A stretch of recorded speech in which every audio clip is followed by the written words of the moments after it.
प्यारे बच्चों, welcome back on our channel. ਅੱਜ ਜਿਹੜਾ ਹੈਗਾ ਮੈਂ ਤੁਹਾਡੇ ਨਾਲ ਕਾਰਬਨ ਅਤੇ ਇਸ ਦੇ ਯੌਗਿਕ ਕਾਰਬਨ ਐਂਡ ਇਟਸ ਕੰਪਾਊਂਡਸ ਜਿਹੜਾ ਚੈਪਟਰ ਹੈ ਉਹਦੇ ਇੰਪੋਰਟੈਂਟ ਕੁਐਸਚਨਸ ਡਿਸਕਸ ਕਰਨੇ ਹੈ। ਉਮੀਦ ਹੈ ਕਿ ਇਹ ਕੁਐਸਚਨ ਜਿਹੜੇ ਤੁਹਾਡੇ ਨਾਲ ਇਸ ਵੀਡੀਓ ਦੇ ਵਿੱਚ ਡਿਸਕਸ ਕੀਤੇ ਜਾਣਗੇ ਤੁਹਾਡੇ ਲਈ ਜ਼ਰੂਰ ਫਾਇਦੇਮੰਦ ਰਹਿਣਗੇ। ਵੀਡੀਓ ਸ਼ੁਰੂ ਕਰਨ ਤੋਂ ਪਹਿਲਾਂ ਜਿਵੇਂ ਕਿ ਆਪਾਂ ਹਰ ਵਾਰ ਕਹਿੰਦੇ ਆ ਕਿ ਚੈਨਲ ਨੂੰ ਜ਼ਰੂਰ ਸਬਸਕ੍ਰਾਈਬ ਕਰੋ ਤਾਂ ਕਿ ਤੁਹਾਨੂੰ ਇਹਦੀਆਂ ਨੋਟੀਫਿਕੇਸ਼ਨਸ ਮਿਲਦੀਆਂ ਰਹਿਣ। ਜਦੋਂ ਅਸੀਂ ਨਵੀਆਂ ਵੀਡੀਓ ਪਾਉਂਦੇ ਆ ਤਾਂ ਤੁਹਾਡੇ ਕੋਲ ਉਹਦਾ ਨੋਟੀਫਿਕੇਸ਼ਨ ਆਪਣੇ ਆਪ ਆਉਂਦੀ ਰਹੇ ਤੇ ਵੀਡੀਓਜ਼ ਨੂੰ ਵੱਧ ਤੋਂ ਵੱਧ ਲਾਈਕ ਕਰੋ ਤੇ ਸ਼ੇਅਰ ਕਰੋ ਤਾਂ ਹੀ ਅਸੀਂ ਤੁਹਾਡੇ ਲਈ ਇਸ ਤਰ੍ਹਾਂ ਦੀਆਂ ਹੋਰ ਵੀਡੀਓ ਬਣਾ ਸਕਾਂਗੇ। ਚਲੋ ਬੇਟਾ ਸਟਾਰਟ ਕਰਦੇ ਆਂਗੇ ਫਸਟ ਕੁਐਸਚਨ ਦੇ ਨਾਲ। ਬੱਚਿਓ ਆਪਣਾ ਫਸਟ ਕੁਐਸਚਨ ਹੈ ਸਮਝਾਤੀ ਲੜੀ ਕੀ ਹੁੰਦੀ ਹੈ। ਸਮਝਾਤੀ ਲੜੀ ਕੀ ਹੈਗੀ? ਯੌਗਿਕਾਂ ਦੀ ਅਜਿਹੀ ਲੜੀ ਜਿਸ ਵਿੱਚ ਕਾਰਬਨ ਲੜੀ ਵਿੱਚ ਸਥਿਤ ਹਾਈਡਰੋਜਨ ਨੂੰ ਇੱਕ ਹੀ ਪ੍ਰਕਾਰ ਦਾ ਕਿਰਿਆਤਮਕ ਸਮੂਹ ਵਿਸਥਾਪਿਤ ਕਰਦਾ ਹੈ ਉਸ ਨੂੰ ਸਮਝਾਤੀ ਲੜੀ ਕਹਿੰਦੇ ਹਨ। ਸਮਝਾਤੀ ਲੜੀ ਦੇ ਸਾਰੇ ਮੈਂਬਰਾਂ ਦੇ ਰਸਾਇਣਿਕ ਗੁਣ ਸਮਾਨ ਹੁੰਦੇ ਹਨ ਅਤੇ ਭੌਤਿਕ ਗੁਣਾਂ ਵਿੱਚ ਤਰਤੀਬ ਦਿਖਾਈ ਦਿੰਦੀ ਹੈ। ਠੀਕ ਹੈ, ਇਸ ਲੜੀ ਦੇ ਦੋ ਲਗਾਤਾਰ ਮੈਂਬਰਾਂ ਵਿੱਚ CH2 ਅਤੇ 14 ਐਟੋਮਿਕ ਮਾਸ ਯੂਨਿਟ 14U ਅਣਵੀ ਪੁੰਜ ਦਾ ਅੰਤਰ ਹੁੰਦਾ ਹੈ। बेटा सुनो की ਹੁੰਦਾ ਹੈਗਾ ਅਜਿਹੀ ਯੌਗਿਕ ਕਾਰਬਨ ਲੜੀ ਜਾਂ ਤੁਹਾਡੇ ਜਿਹੜੇ ਹਾਈਡਰੋਕਾਰਬਨਸ ਹੈਗੇ ਉਹਨਾਂ ਦੇ ਵਿੱਚ ਅਜਿਹੀ ਇੱਕ ਲੜੀ ਜਿਹਦੇ ਵਿੱਚ ਜਦੋਂ ਤੁਸੀਂ ਇੱਕ ਹਾਈਡਰੋਜਨ ਨੂੰ ਹਟਾਓ, ਠੀਕ ਹੈ, ਹਾਈਡਰੋਜਨ ਨੂੰ ਹਟਾ ਕੇ ਇੱਕ ਹੀ ਜਦੋਂ ਕਿਰਿਆਤਮਕ ਸਮੂਹ ਜਿਹੜਾ ਹੈਗਾ ਸਾਰੇ ਤੁਹਾਡੇ ਕੋਲ ਜਿਹੜੇ ਯੌਗਿਕ ਪ੍ਰਾਪਤ ਹੋਏ ਹੈਗੇ ਉਹ ਪ੍ਰੈਜ਼ੈਂਟ ਹੁੰਦਾ ਹੈਗਾ ਤਾਂ ਉਹਨੂੰ ਆਪਾਂ ਕੀ ਕਹਿੰਦੇ ਆ? ਸਮਝਾਤੀ ਲੜੀ ਕਹਿੰਦੇ ਆ। ਜਿਵੇਂ ਕਿ ਤੁਹਾਡੇ ਕੋਲ ਕੀ ਹੈਗਾ, ਆਪਾਂ ਉਦਾਹਰਨ ਦੀ ਗੱਲ ਕਰੀਏ, ਤੁਹਾਡੇ ਕੋਲ ਮੀਥੇਨ ਹੈ, ਮੀਥੇਨ ਦੇ ਵਿੱਚ ਹਾਈਡਰੋਜਨ ਹਟਾਤਾ, ਠੀਕ ਹੈ, ਇੱਕ ਹਾਈਡਰੋਜਨ ਹਟਾ ਕੇ ਉਤੋਂ ਮੈंने ਕੀ ਲਗਾਤਾ? OH group ਲਗਾਤਾ। ਇਥੇਨ ਦੇ ਵਿੱਚ ਇੱਕ ਹਾਈਡਰੋਜਨ ਹਟਾ ਕੇ OH ਗਰੁੱਪ ਲਾਤਾ ਤੇ ਪ੍ਰੋਪੇਨ ਦੇ ਵਿੱਚ ਇੱਕ ਹਾਈਡਰੋਜਨ ਹਟਾ ਕੇ OH ਗਰੁੱਪ ਲਗਾਤਾ, ਬਿਊਟੇਨ ਦੇ ਵਿੱਚ, ਪੈਂਟੇਨ ਦੇ ਵਿੱਚ, ਤਾਂ ਇਹ ਤੁਹਾਡੇ ਕੋਲ ਅਲਕੋਹਲ ਦੀ ਸਮਝਾਤੀ ਲੜੀ ਬਣ ਜਾਂਦੀ ਹੈ। ਠੀਕ ਹੈ, ਹੁਣ ਜੇ ਤੁਸੀਂ ਇਹ ਦੇਖੋਗੇ ਕਿ ਇਹ ਜਿਹੜੀ ਸਾਰੀ ਲੜੀ ਬਣ ਗਈ ਇਹਨਾਂ ਦੇ ਸਭ ਦੇ ਰਸਾਇਣਿਕ ਗੁਣ ਕੀ ਹੋਣਗੇ? ਸਮਾਨ ਹੋਣਗੇ। ਭੌਤਿਕ ਗੁਣਾਂ ਦੇ ਵਿੱਚ ਤਰਤੀਬ ਦਾ ਮਤਲਬ ਕੀ ਹੈ ਕਿ ਇਹਨਾਂ ਦੇ ਜਿਹੜੇ ਭੌਤਿਕ ਗੁਣ ਹੈ ਇੱਕ ਕਰਮ ਵਾਈਜ਼ ਜਿਹੜੇ ਹੈਗੇ ਵਧਣਗੇ ਜਾਂ ਫਿਰ ਕੋਈ ਵੀ ਗੁਣ ਘਟੂਗਾ। ਜੇ ਆਪਾਂ ਗੱਲ ਕਰੀਏ ਵੀ ਇਹਨਾਂ ਦਾ ਜਿਹੜਾ ਹੈਗਾ ਇਹ ਪਹਿਲਾ ਮੈਂਬਰ ਦੂਜੇ ਮੈਂਬਰ ਦੇ ਨਾਲੋਂ CH2 ਦੇ ਨਾਲ ਭਿੰਨ ਹੈਗਾ। ਠੀਕ ਹੈ, CH2 ਦਾ ਡਿਫਰੈਂਸ ਹੈ ਨਾ, ਜੇ ਆਪਾਂ ਦੇਖੀਏ CH3OH C2HO C2H5OH ਦੇ ਵਿੱਚ CH2 ਦਾ ਡਿਫਰੈਂਸ ਹੈਗਾ। ਆਈ ਜਿਹੜਾ ਨੈਕਸਟ ਮੈਂਬਰ ਹੈ 2 ਤੇ 3 ਵਾਲਾ ਉਹਨਾਂ ਦੇ ਵਿੱਚ ਵੀ CH2 ਦਾ ਡਿਫਰੈਂਸ ਹੈ। 3 ਤੇ 4 ਵਾਲੇ ਚ ਵੀ CH2 ਦਾ ਫਰਕ ਹੈਗਾ ਤੇ 4 ਤੇ 5 ਵਾਲੇ ਚ ਵੀ। ਤੇ ਮਾਸ ਦੀ ਗੱਲ ਕਰੀਏ, ਅਣਵੀ ਪੁੰਜ ਦੀ ਗੱਲ ਕਰੀਏ ਤਾਂ ਇੱਕ ਕਾਰਬਨ ਦਾ 12 ਹੁੰਦਾ, ਦੋ ਹਾਈਡਰੋਜਨ ਦਾ 2 ਹੋ ਗਿਆ ਤਾਂ ਟੋਟਲ 14 ਯੂਨਿਟ ਜਿਹੜਾ ਹੈਗਾ ਤੁਹਾਡੇ ਕੋਲ ਪੁੰਜ ਦਾ ਫਰਕ ਹੋਊਗਾ। ਭੌਤਿਕ ਗੁਣਾਂ ਦੇ ਤਰਤੀਬ ਦੀ ਗੱਲ ਦਾ ਮਤਲਬ ਮੈਂ ਕਰ ਰਹੀ ਸੀ ਕਿ ਭੌਤਿਕ ਗੁਣ ਜਿਹੜੇ ਹੈਗੇ ਆ, ਮੰਨ ਲਓ ਕਿ ਮੈਲਟਿੰਗ ਪੁਆਇੰਟ ਹੈ, ਬੋਇਲਿੰਗ ਪੁਆਇੰਟ ਹੈਗੇ, ਉਹ ਵੱਧ ਰਹੇ ਹੈਗੇ, ਉਹ ਇੱਕ ਤਰਤੀਬ ਨਾਲ ਵਧਣਗੇ। ਠੀਕ ਹੈ, ਮਤਲਬ ਜਿਵੇਂ ਪਹਿਲੇ ਦਾ ਜੇ ਘੱਟ ਹੈ ਦੂਜੇ ਦਾ ਹੋਰ ਵੱਧ ਹੋਊ, ਤੀਜੇ ਦਾ ਹੋਰ ਵੱਧ ਹੋਊ, ਚੌਥੇ ਦਾ ਹੋਰ ਵੱਧ ਹੋਊ, ਪੰਜਵੇਂ ਦਾ ਹੋਰ ਵੱਧ ਹੋਊ, ਛੇਵੇਂ ਦਾ ਹੋਰ ਵੱਧ ਹੋਊ। ਠੀਕ ਹੈ, ਇਹਦੇ ਵਿੱਚ ਬੇਟਾ ਕੀ ਹੈਗਾ, ਇਹਦਾ ਵੀ ਇੱਕ ਕਾਰਨ ਹੁੰਦਾ ਕਿਵੇਂ ਵੱਧਦੇ ਹੈ ਜਾਂ ਘਟਦੇ ਹੈ ਤਾਂ ਇਹ ਤੁਸੀਂ ਹਾਇਰ ਕਲਾਸਿਸ ਦੇ ਵਿੱਚ ਜਾ ਕੇ ਡਿਸਕਸ ਕਰੋਗੇ ਵੀ ਕਿੱਥੇ ਕਈ ਵਾਰ ਕੀ ਹੈ ਬਸ ਥੋੜਾ ਜ਼ਿਆਦਾ ਵੱਧ ਦੇਖਣ ਨੂੰ ਮਿਲਦਾ ਹੈ। ਉਹ ਹਾਈਡਰੋਜਨ ਬੌਂਡਿੰਗ ਵਗੈਰਾ ਜਿਹੜੀ ਹੈਗੀ ਹੈ ਉਹ ਤੁਸੀਂ +1 ਦੇ ਵਿੱਚ ਜਾ ਕੇ ਦੇਖੋਗੇ। ਠੀਕ ਹੈ, ਹੁਣ ਮੈਂ ਤੁਹਾਨੂੰ ਬੇਟਾ ਇਹਦਾ ਇੰਗਲਿਸ਼ ਦੇ ਵਿੱਚ ਵੀ ਇੱਕ ਵਾਰ ਤੁਹਾਡੇ ਲਈ ਰੀਡ ਕਰ ਦਿੰਦੀ ਹਾਂ। What is a homologous series? Explain with an example. A series of compounds in which the same functional group substitute for hydrogen in the carbon chain is called homologous series. All the members of a homologous series have similar chemical properties and aggregation in physical properties is seen. The successive members differ by CH2 group and 14U molecular mass. Example of homologous series ਜਿਹੜੀ ਆਪਾਂ alcohol ਦੀ ਦਿੱਤੀ ਹੋਈ ਹੈ CH3OH, C2H5OH, C3H7OH, C4H9OH, C5H11OH। ਠੀਕ ਹੈ ਬੇਟਾ, ਇਹ ਤੁਹਾਡੇ ਕੋਲ ਕੀ ਹੈ ਐਕਸਪਲੇਨ ਮੈਂ ਤੁਹਾਨੂੰ ਉੱਪਰ ਕਰ ਹੀ ਚੁੱਕੀ ਆਂਗੀ। ਉਮੀਦ ਹੈ ਕਿ ਤੁਹਾਨੂੰ ਕੁਐਸਚਨ ਚੰਗੀ ਤਰ੍ਹਾਂ ਨੂੰ ਅਟੈਂਪਟ ਕਰਨ ਦੇ ਤੁਸੀਂ ਕਾਬਿਲ ਹੋ ਜਾਓਗੇ। ਬੇਟਾ ਆਪਣਾ ਨੈਕਸਟ ਕੁਐਸਚਨ ਹੈ ਹਾਈਡਰੋਜਨੀਕਰਨ ਤੋਂ ਕੀ ਭਾਵ ਹੈ? ਇਸ ਦਾ ਉਦਯੋਗ ਵਿੱਚ ਕੀ ਉਪਯੋਗ ਹੈ? ਉੱਤਰ ਬੇਟਾ असंतृप्त हाइड्रोकार्बन उत्प्रेरक जिवें कि प्लैटिनम ਜਾਂ ਫਿਰ प्लैटिनम ਜਾਂ ਫਿਰ ਨਿਕਲ ਦੀ ਹੋਂਦ ਵਿੱਚ ਹਾਈਡਰੋਜਨ ਨਾਲ ਮਿਲ ਕੇ ਸੰਤ੍ਰਿਪਤ ਹਾਈਡਰੋਕਾਰਬਨ ਬਣਾਉਂਦੇ ਹਨ। ਇਸ ਕਿਰਿਆ ਨੂੰ ਹਾਈਡਰੋਜਨੀਕਰਨ ਕਹਿੰਦੇ ਨੇ। ਜਦੋਂ ਤੁਹਾਡਾ ਅਨਸੈਚੂਰੇਟਡ ਯਾਨੀ ਕਿ ਅਸੰਤ੍ਰਿਪਤ ਹਾਈਡਰੋਕਾਰਬਨ ਹੈ ਉਹਦੇ ਵਿੱਚ ਹਾਈਡਰੋਜਨ ਜੁੜਦੀ ਹੈਗੀ, ਹਾਈਡਰੋਜਨ ਪਲੈਟੀਨਮ ਤੇ ਪਲੈਟੀਨਮ ਦੀ ਪ੍ਰੈਜ਼ੈਂਸ ਦੇ ਵਿੱਚ ਜੁੜਦੀ ਹੈਗੀ। ਇਹ ਕੈਟਾਲਿਸਟ ਹੈ ਪਲੈਟੀਨਮ ਤੇ ਪਲੈਟੀਨਮ, ਠੀਕ ਹੈ।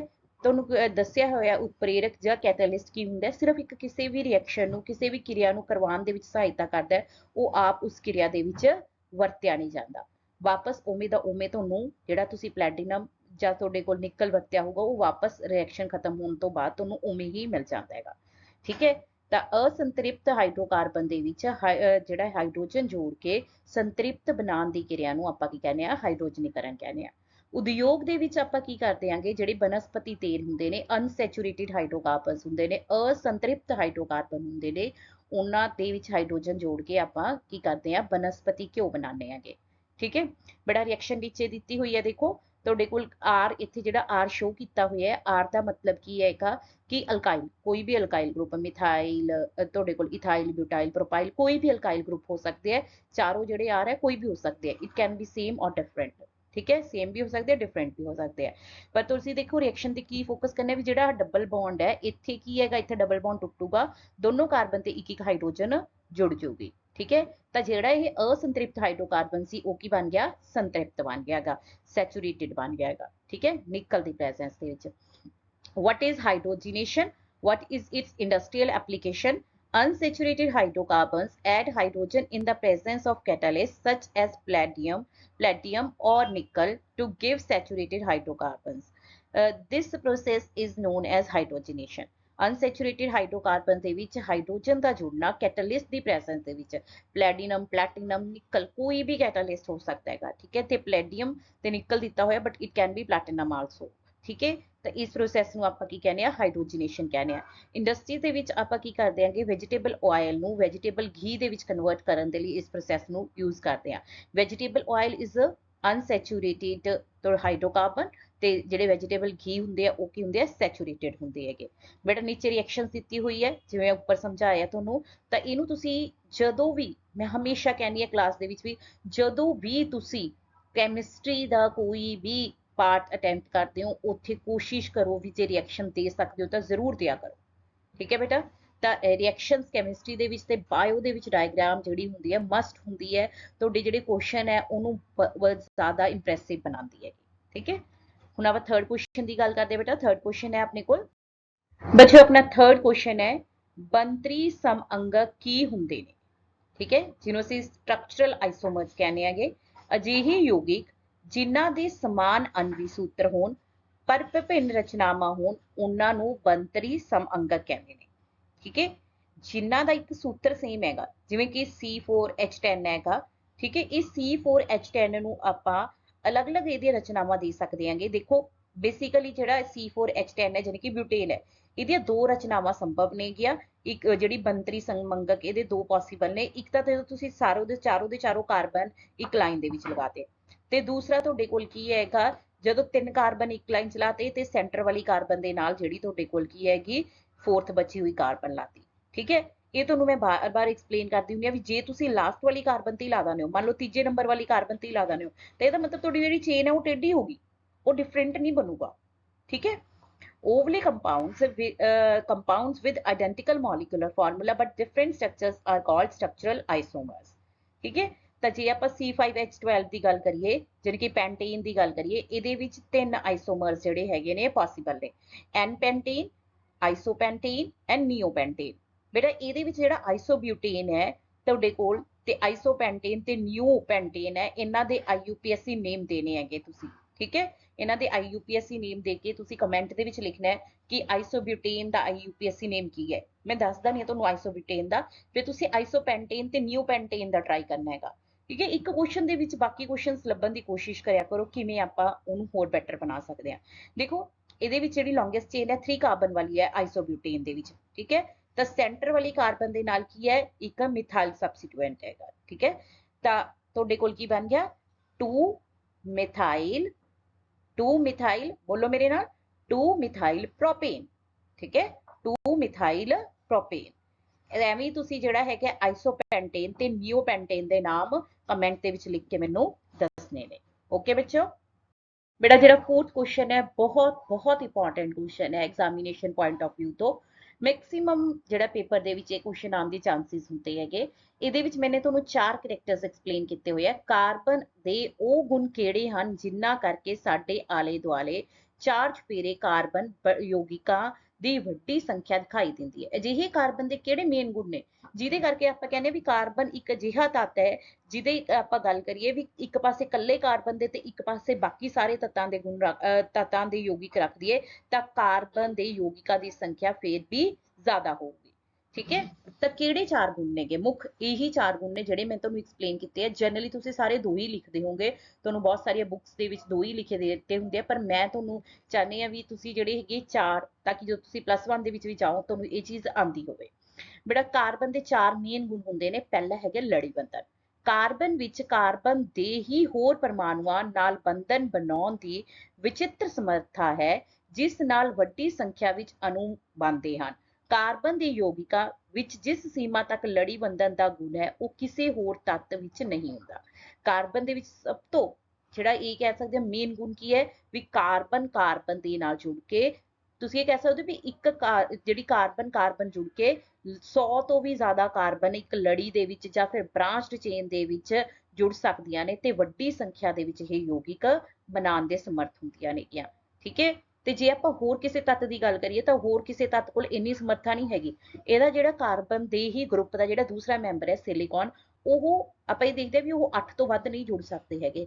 ਠੀਕ ਹੈ, ਜਦਕਿ ਕਾਰਬਨ ਜਿਹੜੇ ਹੈਗੇ ਆ 100 ਕਾਰਬਨ ਵੀ ਜੁੜ ਜਾਣ ਤਾਂ ਵੀ ਉਹਨਾਂ ਦਾ ਜਿਹੜਾ ਸਟਰਕਚਰ ਹੈ ਉਹ ਸਟੇਬਲ ਹੁੰਦਾ ਹੈਗਾ। ਠੀਕ ਹੈ, ਸੈਕਿੰਡ ਗੁਣ ਕੀ ਹੈ? ਬਹੁ ਬੰਧਨ ਬਣਾਉਣ ਦੀ ਯੋਗਤਾ। ਕਾਰਬਨ ਜਿਹੜਾ ਹੈਗਾ ਕਾਰਬਨ ਦੇ ਨਾਲ ਜਾਂ ਫਿਰ ਹੋਰ ਪਰਮਾਣੂਆਂ ਦੇ ਨਾਲ ਗਹਿਰੇ, ਦੂਰੇ ਅਤੇ ਤੀਰੇ ਬੰਧਨ ਬਣਾ ਸਕਦਾ ਹੈਗਾ। ਉਹਦੇ ਕੋਲ ਜਿਹੜੀ ਇਹ ਯੋਗਤਾ ਹੈ, ਇਹ ਜਿਹੜੀ ਯੋਗਤਾ ਬਹੁਤ ਮਤਲਬ ਤੁਸੀਂ ਇਹ ਕਹੋਗੇ ਇਹਨੂੰ ਬੈਨੀਫੀਸ਼ੀਅਲ ਹੈ, ਜਿਹਦੇ ਕਰਕੇ ਇਹ ਇੰਨੇ ਯੌਗਿਕ ਇਸ ਦੁਨੀਆ ਦੇ ਵਿੱਚ ਬਣਾਉਣ ਦੇ ਲਈ ਸੰਭਵ ਹੈ। ਠੀਕ ਹੈ, ਅਗਲੀ ਗੱਲ ਕਰੀਏ ਚਾਰ ਸੰਯੋਜਕਤਾ, ਜਿਹਨੂੰ ਅਸੀਂ ਟੈਟਰਾਵੈਲੈਂਸੀ ਕਹਿੰਦੇ ਆ। ਕਿਉਂਕਿ ਜਿਹੜਾ ਕਾਰਬਨ ਹੈ ਉਹਦੀ ਚਾਰ ਸੰਯੋਜਕਤਾ ਹੁੰਦੀ ਹੈ, ਇਸ ਲਈ ਕਾਰਬਨ ਦੇ ਚਾਰ ਹੋਰ ਪਰਮਾਣੂਆਂ ਅਤੇ ਕੁਝ ਹੋਰ ਇੱਕ ਸੰਯੋਜਕਤਾ ਦੇ ਪਰਮਾਣੂਆਂ ਨਾਲ ਬੰਧਨ ਕਰਨ ਦੀ ਸਮਰੱਥਾ ਹੈ। ਕਾਰਬਨ ਜਿਹੜਾ ਹੈਗਾ ਚਾਹੇ ਐ ਕਹ ਲਓ ਵੀ ਆਪ ਕਾਰਬਨ ਦੇ ਨਾਲ ਹੀ ਜਾਂ ਫਿਰ ਕਿਸੇ ਵੀ ਹੋਰ ਜਿਹੜਾ ਹੈਗਾ ਤੱਤਾਂ ਦੇ ਨਾਲ ਕਹਿੰਦਾ ਚਾਰ ਬੰਧਨ ਬਣਾ ਸਕਦਾ ਹੈਗਾ। ਇੱਕ ਮਤਲਬ ਇਹਦੇ ਵਿੱਚ ਇੱਕ ਚੀਜ਼ ਤੇ ਕੁਝ ਹੋਰ ਇੱਕ ਸੰਯੋਜਕ ਤੱਤ, ਉਹ ਵਾਲੇ ਤੱਤ ਜਿਨ੍ਹਾਂ ਦੀ ਸੰਯੋਜਕਤਾ ਇੱਕ ਹੈ, ਉਹ ਜੇ ਚਾਰ ਤੱਤਾਂ ਨੂੰ ਜੋੜ ਸਕਦਾ ਹੈ। ਜਿਵੇਂ ਕਿ ਹਾਈਡਰੋਜਨ ਹੈ, ਹਾਈਡਰੋਜਨ ਦੀ ਸੰਯੋਜਕਤਾ ਇੱਕ ਹੁੰਦੀ ਹੈ ਤਾਂ ਇਹ ਚਾਰ ਹਾਈਡਰੋਜਨਸ ਨੂੰ ਜੋੜ ਸਕਦਾ ਹੈ। ਕਹਿਣ ਦਾ ਮਤਲਬ ਬੇਟਾ ਇੱਥੇ ਕੀ ਹੈ ਕਿ ਕਾਰਬਨ ਕੁੱਲ ਮਿਲਾ ਕੇ ਚਾਰ ਬੌਂਡ ਬਣਾਉਣ ਦੀ, ਚਾਰ ਬੰਧਨ ਬਣਾਉਣ ਦੀ ਸਮਰੱਥਾ ਰੱਖਦਾ ਹੈ। ਦੇਖੋ ਜੇ ਕਿਸੇ ਦੀ ਸੰਯੋਜਕਤਾ 2 ਹੋਊਗੀ, ਠੀਕ ਹੈ, ਤਾਂ ਉਹ ਕੀ ਹੈ ਵੀ 2 ਇਹਦੇ ਨਾਲ ਬਣ ਗਏ, ਦੂਜੇ ਪਾਸੇ ਵੀ ਜੇ 2 ਬਣਾ ਲੂਗਾ ਤਾਂ ਟੋਟਲ ਉਹਨੇ 4 ਬਣਾਣੇ ਹੈ। ਜੇ ਉਹ ਜਿਹਾ ਤੱਤ ਹੋਊਗਾ ਜਿਹਦੀ ਸੰਯੋਜਕਤਾ 1 ਹੁੰਦੀ ਹੈਗੀ, ਉਹ ਜੇ 4 ਤੱਤਾਂ ਨੂੰ ਜੋੜ ਸਕਦਾ ਹੈਗਾ। ਠੀਕ ਹੈ, ਸਮਅੰਗਤਾ ਡਿਸਕਸ ਕਰਨ ਤੋਂ ਪਹਿਲਾਂ ਮੈਂ ਇਹਦੀ ਪਰਿਭਾਸ਼ਾ ਤੁਹਾਡੇ ਨਾਲ ਇਸ ਕਰਕੇ ਹੀ ਡਿਸਕਸ ਕਰਕੇ ਆਈ ਸੀ। ਯੌਗਿਕ ਜਿਨ੍ਹਾਂ ਦੇ ਸਮਾਨ ਅਣਵੀ ਪੁੰਜ ਹੁੰਦੇ ਨੇ ਪਰ ਬਣਤਰ ਅਤੇ ਪਰਮਾਣੂਆਂ ਦੀ ਸਪੇਸ ਵਿੱਚ ਵਿਵਸਥਾ ਵੱਖ-ਵੱਖ ਹੁੰਦੀ ਹੈ, ਇਸ ਨੂੰ ਸਮਅੰਗਕ ਕਹਿੰਦੇ ਹਨ। ਕਾਰਬਨ ਵਿੱਚ ਕਈ ਕਿਸਮ ਦੇ ਸਮਅੰਗਕ, ਕਾਰਬਨ ਜਿਹੜਾ ਹੈਗਾ ਕਈ ਕਿਸਮ ਦੇ ਸਮਅੰਗਤਾ ਦਿਖਾਉਂਦਾ ਹੈ। ਠੀਕ ਹੈ ਬੇਟਾ, ਆਪਾਂ ਜਿਹੜੀ ਪਿੱਛੇ ਡਿਸਕਸ ਕੀਤੀ ਸੀ ਉਹ ਸਟਰਕਚਰਲ ਆਈਸੋਮਰਸ ਡਿਸਕਸ ਕੀਤੇ ਸੀਗੇ। ਠੀਕ ਹੈ, ਇਸ ਤੋਂ ਇਲਾਵਾ ਸਪੇਸ਼ੀਅਲ ਜਿਹੜੇ ਹੈਗੇ ਆਈਸੋਮਰਸ ਵੀ ਹੁੰਦੇ ਆ ਜਿਹੜੇ ਤੁਸੀਂ ਹਾਇਰ ਕਲਾਸਿਸ ਦੇ ਵਿੱਚ ਜਾ ਕੇ ਗੱਲ ਕਰੋਗੇ। ਠੀਕ ਹੈ, ਤਾਂ ਕਾਰਬਨ ਜਿਹੜਾ ਹੈਗਾ ਕਈ ਕਿਸਮ ਦੇ ਸਮਅੰਗਕ ਬਣਾਉਣ ਦੇ ਸਮਰਥ ਹੁੰਦਾ ਹੈ, ਜਿਹੜਾ ਕਿ ਹੋਰ ਕਿਸੇ ਤੱਤ ਦੇ ਵਿੱਚ ਆਪਾਂ ਨੂੰ ਜ਼ਿਆਦਾ ਦੇਖਣ ਨੂੰ ਨਹੀਂ ਮਿਲਦੇ। ਤਾਂ ਇਹ ਮੁੱਖ ਚਾਰ ਗੁਣ ਨੇ ਜਿਹਦੇ ਕਰਕੇ ਕਾਰਬਨ ਦੇ ਆਪਾਂ ਨੂੰ ਇੰਨੇ ਸਾਰੇ ਯੌਗਿਕ ਦੇਖਣ ਨੂੰ ਮਿਲਦੇ ਨੇ। ਠੀਕ ਹੈ ਬੇਟਾ, ਇੰਗਲਿਸ਼ ਮੀਡੀਅਮ ਦੀ ਗੱਲ ਕਰਦੇ ਹਾਂ ਆਪਾਂ। What are the properties of carbon which led to a huge number of carbon compounds we see around us? The properties of carbon which led to a huge number of carbon compounds we see around us are, first is catenation. Catenation मतलब लड़ी बंधन, जो आप पीछे discuss करें. It is the unique ability of carbon to form bond with other atoms of carbon, giving rise to large number of molecules. No other atom has such ability of catenation to the extent seen in the carbon. ठीक है, ਪਿੱਛੇ ਆਪਾਂ discuss ਕਰ ਹੀ ਚੁੱਕੇ ਹਾਂ ਵੀ carbon ਜਿਹੜਾ ਹੈਗਾ ਵੱਡੀ ਸੰਖਿਆ ਦੇ ਵਿੱਚ ਕਾਰਬਨ ਜਿਹੜੇ ਹੈਗੇ ਪਰਮਾਣੂਆਂ ਨਾਲ ਜੁੜ ਕੇ ਬਹੁਤ ਸਾਰੇ ਜਿਹੜੇ ਮੋਲੀਕਿਊਲਸ ਆ ਉਹ ਬਣਾ ਸਕਦਾ ਹੈ ਤੇ ਹੋਰ ਕਿਸੇ ਤੱਤ ਕੋਲ ਇਹ ਜਿਹੀ ਸਮਰੱਥਾ ਨਹੀਂ ਹੁੰਦੀ ਹੈਗੀ। ਸੈਕਿੰਡ ਪ੍ਰੋਪਰਟੀ ਹੈ ਬੇਟਾ tendency to form multiple bond. Carbon has the tendency to form single, double and triple bond with carbon and other atoms. Carbon ਜਿਹੜਾ ਹੈਗਾ ਕਾਰਬਨ ਦੇ ਨਾਲ ਵੀ ਤੇ ਦੂਸਰੇ ਤੱਤਾਂ ਦੇ ਨਾਲ ਵੀ ਸਿੰਗਲ ਡਬਲ ਤੇ ਟ੍ਰਿਪਲ ਬੌਂਡ ਬਣਾਉਣ ਦੀ ਸਮਰੱਥਾ ਰੱਖਦਾ ਹੈ। ਥਰਡ ਕਰੈਕਟਰ ਕੀ ਹੈ? ਟੈਟਰਾਵੈਲੈਂਸੀ। Since carbon has a valency of 4, it is capable of bonding with other 4 atoms of carbon or atoms of some other monovalent elements। ठीक है, ਕਾਰਬਨ ਦੀ ਕਿਉਂਕਿ ਵੈਲੈਂਸੀ 4 ਹੈਗੀ, ਠੀਕ ਹੈ, ਤਾਂ ਇਹ ਕਾਰਬਨ ਦੇ ਹੋਰ 4 ਜਿਹੜੇ ਐਟਮਸ ਹੈ ਉਹਦੇ ਨਾਲ ਜੁੜ ਸਕਦਾ ਹੈ, ਜਾਂ ਫਿਰ ਮੋਨੋਵੈਲੈਂਟ ਮਤਲਬ ਅਜਿਹੇ ਐਲੀਮੈਂਟ ਜਿਨ੍ਹਾਂ ਦੀ ਵੈਲੈਂਸੀ 1 ਹੈ, ਠੀਕ ਹੈ, ਅਜਿਹੇ ਹੋਰ 4 ਐਟਮਸ ਦੇ ਨਾਲ ਜੁੜ ਸਕਦਾ ਜਿਹਦੀ ਵੈਲੈਂਸੀ 1 ਹੋਵੇ, ਠੀਕ ਹੈ। ਆਈਸੋਮਰਿਜ਼ਮ ਦੀ ਗੱਲ ਕਰੀਏ, compounds with identical molecular formula but different structures or arrangement of atoms in the space is called isomerism। ठीक है बेटा, लास्ट ਜਿਹੜਾ ਆਪਾਂ ਡਿਸਕਸ ਕੀਤਾ ਸੀ ਉਹ ਸਟਰਕਚਰਲ ਆਈਸੋਮਰ ਡਿਸਕਸ ਕੀਤਾ ਸੀ। ਇੱਥੇ ਮੈਂ ਆਈਸੋਮਰਿਜ਼ਮ ਦੱਸ ਰਹੀ ਹਾਂ। ਆਈਸੋਮਰਿਜ਼ਮ ਕਿਹੜਾ ਸਿਰਫ ਸਟਰਕਚਰਲ ਆਈਸੋਮਰਿਜ਼ਮ ਨਹੀਂ ਹੁੰਦਾ, ਸਪੇਸ਼ੀਅਲ ਆਈਸੋਮਰਿਜ਼ਮਸ ਵੀ ਹੁੰਦੇ ਆ। ਹੋਰ ਵੀ ਆਪਣੇ ਕੋਲ ਆਈਸੋਮਰਿਜ਼ਮਸ ਦੀ ਟਾਈਪਸ ਆਪਾਂ ਪੜਾਂਗੇ ਹਾਇਰ ਕਲਾਸਿਸ ਦੇ ਵਿੱਚ ਜਾ ਕੇ। ਤਾਂ ਕਾਰਬਨ ਇੱਕ ਅਜਿਹਾ ਐਟਮ ਹੈ ਜਿਹੜਾ ਕਈ ਪ੍ਰਕਾਰ ਦੇ ਆਈਸੋਮਰਸ ਸ਼ੋ ਕਰਦਾ ਹੈ। ਇਹ ਵੀ ਇੱਕ ਕਾਰਨ ਹੈ ਕਿ ਆਪਾਂ ਨੂੰ ਵੱਡੀ ਸੰਖਿਆ ਦੇ ਵਿੱਚ ਕਾਰਬਨ ਦੇ ਯੋਗਿਕ ਜਾਂ ਫਿਰ ਮੋਲੀਕਿਊਲਸ ਦੇਖਣ ਨੂੰ, ਕੰਪਾਊਂਡਸ ਦੇਖਣ ਨੂੰ ਮਿਲਦੇ ਹੈਗੇ, ਠੀਕ ਹੈ। ਤਾਂ ਬੇਟਾ ਹੁਣ ਆਪਾਂ ਨੈਕਸਟ ਜਿਹੜਾ carbon show different types of isomer, ਕਈ ਟਾਈਪ ਦੇ ਜਿਹੜੇ ਆਈਸੋਮਰ ਹੈ ਆਪਣਾ ਕਾਰਬਨ ਸ਼ੋ ਕਰਦੇਗਾ। Move on to next question. ਬੇਟਾ ਕੁਐਸਚਨ 5 ਹੈ, ਮੱਖਣ ਅਤੇ ਖਾਣਾ ਬਣਾਉਣ ਵਾਲੇ ਤੇਲ ਵਿੱਚ ਰਸਾਇਣਿਕ ਤੌਰ ਤੇ ਅੰਤਰ ਦਰਸਾਉਣ ਲਈ ਟੈਸਟ ਲਿਖੋ। ਠੀਕ ਹੈ, ਮੱਖਣ ਤੇ ਖਾਣਾ ਬਣਾਉਣ ਵਾਲਾ ਜਿਹੜਾ ਤੇਲ ਹੈ ਉਹਦੇ ਵਿੱਚ ਆਪਾਂ ਗੱਲ ਕਰ ਰਹੇ ਹਾਂ। ਮੱਖਣ ਜਿਹੜਾ ਹੁੰਦਾ ਹੈ ਉਹ ਅਸਲ ਦੇ ਵਿੱਚ ਸੰਤ੍ਰਿਪਤ ਤੇ ਜਦਕਿ ਜਿਹੜਾ ਤੇਲ ਹੈ ਉਹ ਇੱਕ ਅਸੰਤ੍ਰਿਪਤ ਹਾਈਡਰੋਕਾਰਬਨ ਹੈ। ਤਾਂ ਇਹਨੂੰ ਆਪਾਂ ਸੈਚੂਰੇਟਿਡ ਤੇ ਅਨਸੈਚੂਰੇਟਿਡ, ਸੰਤ੍ਰਿਪਤ ਤੇ ਅਸੰਤ੍ਰਿਪਤ ਦੇ ਬੇਸ ਤੇ ਇਹਦੇ ਲਈ ਇੱਕ ਟੈਸਟ ਦੇ ਸਕਦੇ ਆ। ਕੀ ਹੋ ਸਕਦਾ ਹੈ? ਇਸ ਲਈ ਜਿਹੜਾ ਮੱਖਣ ਹੈ ਬ੍ਰੋਮੀਨ ਦੇ ਪਾਣੀ ਨੂੰ ਰੰਗਹੀਨ ਨਹੀਂ ਕਰਦਾ, ਜਦਕਿ ਖਾਣਾ ਬਣਾਉਣ ਵਾਲਾ ਤੇਲ ਅਸੰਤ੍ਰਿਪਤ ਹੋਣ ਕਰਕੇ ਬ੍ਰੋਮੀਨ ਦੇ ਪਾਣੀ ਨੂੰ ਰੰਗਹੀਨ ਕਰ ਦਿੰਦਾ ਹੈ।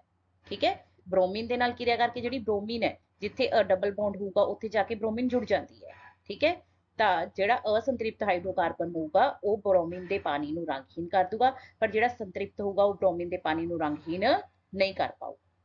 Give a test that can be used to differentiate chemically between butter and cooking oil. Butter is a saturated and oil is an unsaturated hydrocarbon. So butter does not decolorize bromine water, whereas oil, which is an unsaturated hydrocarbon, decolorize bromine water. बेटा ਇਹਦੀ reaction ਬਿਲਕੁਲ similar ਹੋਊਗੀ ਜਿਵੇਂ ਆਪਾਂ ਹਾਈਡਰੋਜਨੇਸ਼ਨ ਦੀ reaction ਕਰਦੇ ਆ, ਜਿੱਥੇ double bond ਹੈ ਉੱਥੇ ਜਾ ਕੇ ਬ੍ਰੋਮੀਨ ਜੁੜ ਜਾਂਦਾ ਹੈਗਾ। ਠੀਕ ਹੈ, ਤਾਂ ਬ੍ਰੋਮੀਨ ਜੁੜ ਗਿਆ ਤਾਂ ਬ੍ਰੋਮੀਨ ਦਾ ਵਾਟਰ ਅਨਸੈਚੂਰੇਟਿਡ ਦੇ ਨਾਲ ਡੀਕਲਰਾਈਜ਼ ਹੋ ਜਾਊਗਾ, ਪਰ ਸੈਚੂਰੇਟਿਡ ਦੇ ਕੇਸ ਦੇ ਵਿੱਚ ਬ੍ਰੋਮੀਨ ਨੂੰ ਜੁੜਨ ਨੂੰ ਸਪੇਸ ਨਹੀਂ ਹੁੰਦੀ ਹੈਗੀ, ਇਸ ਕਰਕੇ ਬ੍ਰੋਮੀਨ ਦਾ ਵਾਟਰ ਜਿਹੜਾ ਹੈਗਾ ਐਜ਼ ਇਟ ਇਜ਼ ਪਿਆ ਰਹੂਗਾ ਤੇ ਉਹ ਡੀਕਲਰਾਈਜ਼ ਨਹੀਂ ਹੋਊਗਾ। ਠੀਕ ਹੈ, ਨੈਕਸਟ ਸਟੈਪ ਤੇ ਨਿਰੂਪਤਾ ਤੋਂ ਕੀ ਭਾਵ ਹੈ? ਜਦ ਕੋਈ ਤੱਤ ਪ੍ਰਕਿਰਤੀ ਵਿੱਚ ਬਹੁਤ ਸਾਰੇ ਵੱਖ-ਵੱਖ ਭੌਤਿਕ ਗੁਣਾਂ ਨਾਲ ਭਿੰਨ-ਭਿੰਨ ਰੂਪਾਂ ਵਿੱਚ ਪਾਇਆ ਜਾਂਦਾ ਹੈ, ਉਹ ਉਸ ਦੇ ਭਿੰਨ ਰੂਪ ਕਹਾਉਂਦੇ ਹਨ। ਜਿਵੇਂ ਕਿ ਤੁਹਾਡੇ ਕੋਲ ਹੀਰਾ, ਗ੍ਰੇਫਾਈਟ ਤੇ ਬਕਮਿੰਸਟਰ ਫਲੋਰੀਨ ਕਾਰਬਨ ਦੇ ਜਿਹੜੇ ਹੈਗੇ ਨੇ ਭਿੰਨ ਰੂਪ ਨੇ। ਠੀਕ ਹੈ, ਇੱਕ ਹੀ ਤੱਤ ਜਦੋਂ ਉਹਨਾਂ ਦੇ ਭੌਤਿਕ ਗੁਣ ਵੱਖ-ਵੱਖ ਹੋਣ ਤੇ ਉਹਨਾਂ ਦੇ ਰੂਪ ਜਿਹੜੇ ਹੁੰਦੇ ਆ ਉਹ ਅਲੱਗ-ਅਲੱਗ ਹੋਣ ਤਾਂ ਉਹਨੂੰ ਆਪਾਂ ਕੀ ਕਹਿੰਦੇ ਆ? ਭਿੰਨ ਰੂਪਤਾ ਕਹਿੰਦੇ ਆ। ਜਿਵੇਂ ਕਿ ਆਪਾਂ ਨੂੰ ਕਾਰਬਨ ਦੇ 3 ਭਿੰਨ ਰੂਪ ਦੇਖਣ ਨੂੰ ਮਿਲਦੇ ਨੇ, ਡਾਇਮੰਡ, ਗ੍ਰੇਫਾਈਟ ਤੇ ਬਕਮਿੰਸਟਰ ਫਲੋਰੀਨ। ਠੀਕ ਹੈ, ਜੇ ਆਪਾਂ ਇਹਨਾਂ ਦੀ ਗੱਲ ਕਰੀਏ ਤਾਂ ਇਹਨਾਂ ਦੀ ਜਿਹੜੀ ਫਿਜ਼ੀਕਲ ਪ੍ਰੋਪਰਟੀਜ਼ ਹੁੰਦੀਆਂ ਨੇ ਜਾਂ ਆਪਾਂ ਕਹੀਏ ਇਹਦੇ ਦੇ ਭੌਤਿਕ ਗੁਣ ਹੁੰਦੇ ਨੇ ਉਹ ਵੱਖ-ਵੱਖ ਹੁੰਦੇ ਨੇ। ਠੀਕ ਹੈ, what do you mean by allotropes? When an element occurs in different forms in nature with widely varying physical properties, these forms are called allotropes। ਠੀਕ ਹੈ, ਜਦੋਂ ਇੱਕ ਐਲੀਮੈਂਟ ਅਲੱਗ-ਅਲੱਗ ਫਾਰਮ ਦੇ ਵਿੱਚ ਨੇਚਰ ਦੇ ਵਿੱਚ ਪਾਇਆ ਜਾਂਦਾ ਹੈ ਜਿਨ੍ਹਾਂ ਦੇ ਫਿਜ਼ੀਕਲ ਪ੍ਰੋਪਰਟੀਜ਼ ਕੀ ਹੁੰਦੀਆਂ ਨੇ, ਡਿਫਰੈਂਟ ਹੁੰਦੀਆਂ ਨੇ, ਤਾਂ ਇਹਨੂੰ ਅਸੀਂ ਕੀ ਕਹਿੰਦੇ ਆ? ਐਲੋਟ੍ਰੋਪਸ ਕਹਿੰਦੇ ਆ। ਡਾਇਮੰਡ, ਗ੍ਰੇਫਾਈਟ, ਬਕਮਿੰਸਟਰ ਫਲੋਰੀਨ ਜਿਹੜੀ ਹੈਗੀ ਹੈ ਕਾਰਬਨ ਦੀ ਐਲੋਟ੍ਰੋਪਿਕ ਫਾਰਮਸ ਨੇ। ਓਕੇ ਬੱਚੋ, move on to next question. ਮੇਰਾ ਜਿਹੜਾ ਕੁਐਸਚਨ 7 ਹੈ ਬਹੁਤ ਸਿੰਪਲ ਜਿਹਾ ਕੁਐਸਚਨ ਹੈ। ਕਾਰਬਨ ਅਤੇ ਉਸਦੇ ਯੌਗਿਕਾਂ ਦਾ ਉਪਯੋਗ ਬਹੁਤ ਸਾਰੇ ਕੰਮਾਂ ਵਿੱਚ ਬਾਲਣ ਦੇ ਰੂਪ ਵਿੱਚ ਕਿਉਂ ਕੀਤਾ ਜਾਂਦਾ ਹੈ? ਕਿਉਂ ਆਪਾਂ ਜਿਹੜਾ ਕਾਰਬਨ ਹੈ ਉਹਨੂੰ ਫਿਊਲ ਦੇ ਰੂਪ ਦੇ ਵਿੱਚ ਵਰਤਦੇ ਆਂਗੇ, ਬਾਲਣ ਦੇ ਫਾਰਮ ਦੇ ਵਿੱਚ ਵਰਤਦੇ ਆਂਗੇ। ਕਾਰਬਨ ਅਤੇ ਉਸਦੇ ਯੌਗਿਕਾਂ ਦਾ ਉਪਯੋਗ ਬਹੁਤ ਸਾਰੇ ਕੰਮਾਂ ਵਿੱਚ ਬਾਲਣ ਦੇ ਰੂਪ ਵਿੱਚ ਇਸ ਲਈ ਕੀਤਾ ਜਾਂਦਾ ਹੈ ਕਿਉਂਕਿ ਇਹਨਾਂ ਦੇ ਬਲਨ ਨੂੰ ਕੰਟਰੋਲ ਕੀਤਾ ਜਾ ਸਕਦਾ ਹੈ। ਕਾਰਬਨ ਦੇ ਯੌਗਿਕ ਹੈ ਜਦੋਂ ਆਪਾਂ ਇਹਨੂੰ ਜਲਾਉਂਦੇ ਆ ਤਾਂ ਇਹਨਾਂ ਨੂੰ ਤੁਸੀਂ ਈਜ਼ੀਲੀ ਕੰਟਰੋਲ ਕਰ ਸਕਦੇ ਹੋ। ਦੇਖਿਆ ਜਾਵੇ ਜਿਵੇਂ ਹਾਈਡਰੋਜਨ ਇੱਕ ਬਹੁਤ ਅੱਛਾ ਫਿਊਲ ਹੈ ਪਰ ਉਹ ਤੇ ਕੰਟਰੋਲ ਕਰਨਾ ਜਿਹੜਾ ਹੈਗਾ ਕੰਪੈरेटिवली ਔਖਾ ਹੈਗਾ, ਉਹਦਾ ਬਲਨ ਨੂੰ ਆਪਾਂ ਈਜ਼ੀਲੀ ਕੰਟਰੋਲ ਨਹੀਂ ਕਰ ਸਕਦੇ। ਸੈਕਿੰਡ ਪੁਆਇੰਟ, ਇਹਨਾਂ ਦੇ ਬਲਨ ਤੇ ਊਰਜਾ ਵੱਧ ਪੈਦਾ ਹੁੰਦੀ ਹੈ, ਭਾਵ ਕੈਲੋਰੀ ਮੁੱਲ ਉੱਚਾ ਹੁੰਦਾ ਹੈ। ਬਾਕੀ ਹੋਰ ਜਿਹੜੇ ਹੈਗੇ ਯੋਗਿਕਾਂ ਦੇ ਮੁਕਾਬਲੇ ਜਿਹੜੇ ਕਾਰਬਨ ਦੇ ਯੋਗਿਕ ਹੈ ਇਹ ਬਹੁਤ ਵਧੀਆ ਤਰੀਕੇ ਨਾਲ ਚੱਲਦੇ ਨੇ, ਬਹੁਤ ਜ਼ਿਆਦਾ ਵਧੀਆ ਮਾਤਰਾ ਦੇ ਵਿੱਚ ਊਰਜਾ ਪ੍ਰਦਾਨ ਕਰਦੇ ਨੇ, ਮੀਨਸ ਇਹਨਾਂ ਦਾ ਜਿਹੜਾ ਕੈਲੋਰੀ ਮੁੱਲ ਹੈ ਉਹ ਉੱਚਾ ਹੁੰਦਾ ਹੈ। ਇਹਨਾਂ ਦਾ ਪ੍ਰਜਲਨ ਤਾਪਮਾਨ ਠੀਕ ਹੁੰਦਾ ਹੈ, ਇਹ ਬਹੁਤ ਜਲਦੀ ਵੀ ਨਹੀਂ ਜਲਦੇ ਕਿ ਪਈ ਜਲ ਜਾਣ, ਨਾ ਇਹਨਾਂ ਨੂੰ ਜਲਣ ਤੇ ਬਹੁਤ ਜ਼ਿਆਦਾ ਸਮਾਂ ਲੱਗਦਾ ਹੈ। ਤਾਂ ਇਹਨਾਂ ਦਾ ਜਿਹੜਾ ਇਗਨੀਸ਼ਨ ਟੈਂਪਰੇਚਰ ਮੀਨਸ ਇਹਨਾਂ ਦਾ ਜਿਹੜਾ ਪ੍ਰਜਲਨ ਤਾਪਮਾਨ ਹੈ ਉਹ ਠੀਕ ਹੁੰਦਾ ਹੈ। ਇੰਗਲਿਸ਼ 'ਚ ਗੱਲ ਕਰੀਏ, why are carbon and it's compounds used as fuels for most applications. Carbon and its compounds used as fuels for most applications because its combustion can be controlled. Combustion ਨੂੰ control ਕੀਤਾ ਜਾ ਸਕਦਾ ਹੈ। It produces more energy on combustion means its calorific value is high. Calorific value ਕੀ ਹੁੰਦੀ ਹੈ? High ਹੁੰਦੀ ਹੈ। That ignition temperature is normal. Ignition temperature ਕੀ ਹੁੰਦਾ ਹੈ? ਨਾਰਮਲ ਹੁੰਦਾ ਹੈ। ਇਗਨੀਸ਼ਨ ਟੈਂਪਰੇਚਰ ਕੀ ਹੁੰਦਾ ਹੈ? ਉਹ ਟੈਂਪਰੇਚਰ ਜਿੱਥੇ ਕੋਈ ਵੀ ਜਿਹੜਾ ਹੈਗਾ ਬਾਲਣ ਹੈ ਬਲਣਾ ਸ਼ੁਰੂ ਕਰਦਾ ਹੈਗਾ, ਉਹਦਾ ਕੀ ਕਹਿਲਾਉਂਦਾ ਹੈ? ਇਗਨੀਸ਼ਨ ਟੈਂਪਰੇਚਰ ਕਹਿਲਾਉਂਦਾ ਹੈ। ਕਿਸੇ ਵੀ ਜਿਹੜਾ ਪਦਾਰਥ ਹੈ ਉਹਦਾ ਇੱਕ ਘੱਟੋ ਘੱਟ ਇਗਨੀਸ਼ਨ ਟੈਂਪਰੇਚਰ ਹੁੰਦਾ ਹੈਗਾ, ਜਦੋਂ ਉਹ ਆਪਦੇ ਇਗਨੀਸ਼ਨ ਟੈਂਪਰੇਚਰ ਤੇ ਪਹੁੰਚਦਾ ਉਦੋਂ ਹੀ ਉਹ ਜਲਣਾ ਸ਼ੁਰੂ ਕਰਦਾ ਹੈਗਾ। ਓਕੇ ਬੱਚੋ, ਬੇਟਾ ਆਪਣਾ 8th ਕੁਐਸਚਨ ਹੈ, ਆਕਸੀਜਨ ਅਤੇ ਇਥਾਈਨ ਦੇ ਮਿਸ਼ਰਣ ਨੂੰ ਵੈਲਡਿੰਗ ਕਰਨ ਲਈ ਜਲਾਇਆ ਜਾਂਦਾ ਹੈ। ਕੀ ਤੁਸੀਂ ਦੱਸ ਸਕਦੇ ਹੋ ਕਿ ਇਥਾਈਨ ਅਤੇ ਹਵਾ ਦੇ ਮਿਸ਼ਰਣ ਦਾ ਉਪਯੋਗ ਕਿਉਂ ਨਹੀਂ ਕੀਤਾ ਜਾਂਦਾ? ਠੀਕ ਹੈ ਬੇਟਾ, ਆਪਾਂ ਜਦੋਂ ਵੈਲਡਿੰਗ ਕਰਦੇ ਹਾਂ ਤਾਂ ਆਕਸੀਜਨ ਜਿਹੜੀ ਹੈਗੀ ਆ ਉਹ ਦਿੰਨੇ ਆਗੇ ਇਥਾਈਨ ਦੇ ਨਾਲ, ਠੀਕ ਹੈ, ਵੈਲਡਿੰਗ ਕਰਨ ਦੇ ਲਈ। ਤੇ ਪਰ ਆਪਾਂ ਕੀ ਹੈ ਉਹਨੂੰ ਹਵਾ ਦੇ ਵਿੱਚ ਕਿਉਂ ਨਹੀਂ ਕਰ ਸਕਦੇ ਹੈਗੇ? ਕਿਉਂ ਆਪਾਂ ਨੂੰ ਉਹਨੂੰ ਐਕਸਟਰਾ ਏਅਰ ਆਕਸੀਜਨ ਦੇਣੀ ਪੈਂਦੀ ਹੈਗੀ? ਇਥਾਈਨ ਅਤੇ ਹਵਾ ਦੇ ਮਿਸ਼ਰਣ ਦੇ ਉਪਯੋਗ ਦੀ ਜਗ੍ਹਾ ਆਕਸੀਜਨ ਅਤੇ ਇਥਾਈਨ ਦੇ ਮਿਸ਼ਰਣ ਨੂੰ ਵੈਲਡਿੰਗ ਕਰਨ ਲਈ ਜਲਾਇਆ ਜਾਂਦਾ ਹੈ, ਕਿਉਂਕਿ ਵੈਲਡਿੰਗ ਕਰਨ ਲਈ ਤਾਪ ਊਰਜਾ ਬਹੁਤ ਮਹੱਤਵਪੂਰਨ ਹੁੰਦੀ ਹੈ।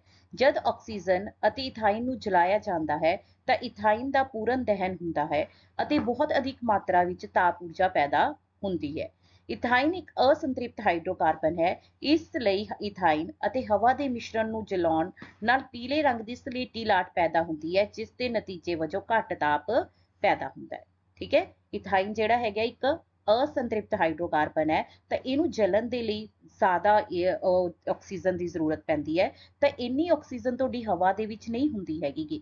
ਤਾਂ ਜੇ ਤੁਸੀਂ ਹਵਾ ਦੇ ਵਿੱਚ ਇਥਾਈਨ ਨੂੰ ਜਲਾਉਂਦੇ ਹੋ ਤਾਂ ਇਥਾਈਨ ਪੂਰਨ ਰੂਪ ਦੇ ਵਿੱਚ ਨਹੀਂ ਜਲਦੀ ਹੈਗੀ, ਜਿਹਦੇ ਕਰਕੇ ਤਾਪ ਊਰਜਾ ਵੀ ਫਿਰ ਘੱਟ ਪੈਦਾ ਹੋਊਗੀ। ਜਦੋਂ ਆਪਾਂ ਪੂਰਨ ਰੂਪ ਦੇ ਵਿੱਚ ਆਕਸੀਜਨ ਦਿੰਨੇ ਆ ਤਾਂ ਪੂਰਨ ਰੂਪ ਦੇ ਵਿੱਚ ਆਕਸੀਜਨ ਦੇਣ ਦੇ ਨਾਲ ਉਹ ਚੰਗੀ ਤਰ੍ਹਾਂ ਜਲਦੀ ਹੈ ਤੇ ਤਾਪ ਊਰਜਾ ਜ਼ਿਆਦਾ ਪੈਦਾ ਹੁੰਦੀ ਹੈ। A mixture of oxygen and ethane is burned for welding. Can you tell why a mixture of ethane and air is not used? A mixture of oxygen and ethane is burned for welding instead of a mixture of ethane and air because the production of heat is very important for welding metals. When oxygen and ethane are burned, it burns completely and produces a higher temperature than air and ethane. As ethane is an unsaturated hydrocarbon, so the mixture of air and ethane gives out a sooty flame, which means that there are unburned particles resulting in lesser heat. ठीक है, ਤੁਹਾਡੇ ਕੋਲ ਦੇਖੋ ਇਹ ਚੀਜ਼ ਆਪਾਂ discuss ਕਰ ਹੀ ਚੁੱਕੇ ਹਾਂ ਕਿ 에ਅਰ ਦੇ ਵਿੱਚ ਜਿਹੜੀ ਆਕਸੀਜਨ ਹੈ ਉਹਦੀ ਅਮਾਉਂਟ ਲਿਮਿਟਡ ਹੈ। ਠੀਕ ਹੈ, ਜਿਹਦੇ ਕਰਕੇ ਕਹਿੰਦਾ ਕੀ ਹੈਗਾ, ਆਪਾਂ ਇਹ ਕਹਿ ਸਕਦੇ ਹਾਂ ਵੀ ਇਥਾਈਨ ਨੂੰ ਬਰਨ ਹੋਣ ਦੇ ਲਈ ਜਿੰਨੀ ਆਕਸੀਜਨ ਚਾਹੀਦੀ ਹੈ ਉਹ ਸਫੀਸ਼ੀਐਂਟ ਨਹੀਂ ਹੈਗੀ 에ਅਰ ਦੇ ਵਿੱਚ, ਤਾਂ ਕਰਕੇ ਜਦੋਂ ਆਪਾਂ ਉਹਨੂੰ ਐਕਸਟਰਾ ਆਕਸੀਜਨ ਦਿੰਨੇ ਆਗੇ ਉਦੋਂ ਹੀ ਉਹ ਕੰਪਲੀਟ ਕੰਬਸ਼ਨ ਸ਼ੋ ਕਰਦਾ ਹੈ, ਤੇ ਉਸ ਤੋਂ ਬਾਅਦ ਜਦੋਂ ਉਹਦੀ ਕੰਪਲੀਟ ਕੰਬਸ਼ਨ ਹੋਊਗੀ ਤਾਂ ਨੈਚੁਰਲੀ ਜਿਹੜੀ ਹੀਟ ਹੈ ਉਹ ਜ਼ਿਆਦਾ ਪ੍ਰੋਡਿਊਸ ਹੋਊਗੀ। ਇਨਕੰਪਲੀਟ ਕੰਬਸ਼ਨ ਦੇ ਨਾਲ ਹੀਟ ਜਾਂ ਟੈਂਪਰੇਚਰ ਘੱਟ ਪ੍ਰੋਡਿਊਸ ਹੋਊਗਾ ਤਾਂ ਉਹਨੂੰ ਅਸੀਂ ਵੈਲਡਿੰਗ ਦੇ ਲਈ ਯੂਜ਼ ਨਹੀਂ ਕਰ ਸਕਦੇ, ਕਿਉਂਕਿ ਵੈਲਡਿੰਗ ਦੇ ਲਈ ਸਾਨੂੰ ਬਹੁਤ ਜ਼ਿਆਦਾ ਹਾਈ ਟੈਂਪਰੇਚਰ ਦੀ ਰਿਕੁਆਇਰਮੈਂਟ ਹੁੰਦੀ ਹੈ। ਓਕੇ ਬੱਚੋ, now move to next question. Question 9 ਹੈ ਆਪਣਾ, ਪ੍ਰਯੋਗ ਦੁਆਰਾ ਤੁਸੀਂ ਅਲਕੋਹਲ ਅਤੇ ਕਾਰਬੋਕਸਿਲਿਕ ਤੇਜ਼ਾਬ ਵਿੱਚ ਕਿਵੇਂ ਅੰਤਰ ਕਰ ਸਕਦੇ ਹੋਗੇ? ਠੀਕ ਹੈ, ਤਾਂ ਇਹਦੇ ਲਈ ਮੈंने ਦੋ ਟੈਸਟ ਲਿਖੇ ਹੋਏ ਆ, ਸੋਡੀਅਮ ਕਾਰਬੋਨੇਟ ਦੇ ਨਾਲ ਕਿਰਿਆ ਕਰਕੇ ਤੇ ਲਿਟਮਸ ਟੈਸਟ। ਠੀਕ ਹੈ, ਸੋਡੀਅਮ ਕਾਰਬੋਨੇਟ ਦੇ ਨਾਲ ਜਦੋਂ ਅਸੀਂ ਕਿਰਿਆ ਕਰਦੇ ਆਂਗੇ ਕਰਕੇ ਕਾਰਬੋਕਸਿਲਿਕ ਤੇਜ਼ਾਬ ਕਾਰਬਨ ਡਾਈਆਕਸਾਈਡ ਗੈਸ ਪੈਦਾ ਕਰਦੇ ਹਨ, ਜੋ ਚੂਨੇ ਦੇ ਪਾਣੀ ਨੂੰ ਦੁੱਧੀਆ ਕਰ ਦਿੰਦੀ ਹੈ, ਜਦਕਿ ਅਲਕੋਹਲ ਸੋਡੀਅਮ ਕਾਰਬੋਨੇਟ ਨਾਲ ਕਿਰਿਆ ਨਹੀਂ ਕਰਦੇ। ਇਹ ਪ੍ਰਯੋਗ ਅਲਕੋਹਲ ਅਤੇ ਕਾਰਬੋਕਸਿਲਿਕ ਤੇਜ਼ਾਬ ਵਿੱਚ ਅੰਤਰ ਦੱਸਣ ਲਈ ਵਰਤਿਆ ਜਾਂਦਾ ਹੈ। ਠੀਕ ਹੈ, ਤੁਹਾਡੇ ਜਿਹੜੇ ਹੈਗੇ ਤੁਹਾਡੇ ਕਾਰਬੋਕਸਿਲਿਕ ਐਸਿਡਸ ਹੁੰਦੇ ਨੇ, ਕਾਰਬੋਕਸਿਲਿਕ ਤੇਜ਼ਾਬ ਹੁੰਦੇ ਨੇ, ਉਹ ਸੋਡੀਅਮ ਕਾਰਬੋਨੇਟ ਨਾਲ ਕਿਰਿਆ ਕਰਕੇ ਕਾਰਬਨ ਡਾਈਆਕਸਾਈਡ ਕੀ ਦਿੰਦੇ ਨੇ, ਜਿਹਦੇ ਕਰਕੇ ਤੁਹਾਡਾ ਜਿਹੜਾ ਕਾਰਬਨ ਡਾਈਆਕਸਾਈਡ ਜਦੋਂ ਅਸੀਂ ਚੂਨੇ ਦੇ ਪਾਣੀ ਚੋਂ ਲੰਘਾਉਂਦੇ ਆ ਤਾਂ ਉਹਨੂੰ ਦੁੱਧੀਆ ਕਰ ਦਿੰਦੇ ਆ। ਇੱਥੋਂ ਆਪਾਂ ਨੂੰ ਪਤਾ ਚੱਲ ਜਾਂਦਾ ਹੈ ਕਿ ਇਹ ਜਿਹੜੇ ਕਾਰਬੋਕਸਿਲਿਕ ਐਸਿਡ ਹੈ। ਜੇ ਅਲਕੋਹਲ ਦੀ ਗੱਲ ਕਰੀਏ ਤਾਂ ਅਲਕੋਹਲ ਇਹ ਕਿਰਿਆ ਨੂੰ ਨਹੀਂ ਦਿਖਾਉਂਦੇ। ਲਿਟਮਸ ਟੈਸਟ ਦੀ ਗੱਲ ਕਰੀਏ, ਲਿਟਮਸ ਟੈਸਟ ਦੇ ਵਿੱਚ ਆਪਾਂ ਦੋ ਪਰਖ ਨਲੀਆਂ ਲਿੱਤੀਆਂ, ਟੈਸਟ ਟਿਊਬਸ ਲਿੱਤੀਆਂ, ਇੱਕ ਦੇ ਵਿੱਚ ਅਲਕੋਹਲ ਤੇ ਦੂਜੀ ਦੇ ਵਿੱਚ ਆਪਾਂ ਕੀ ਪਾਇਆ, ਕਾਰਬੋਕਸਿਲਿਕ ਤੇਜ਼ਾਬ ਪਾਇਆ।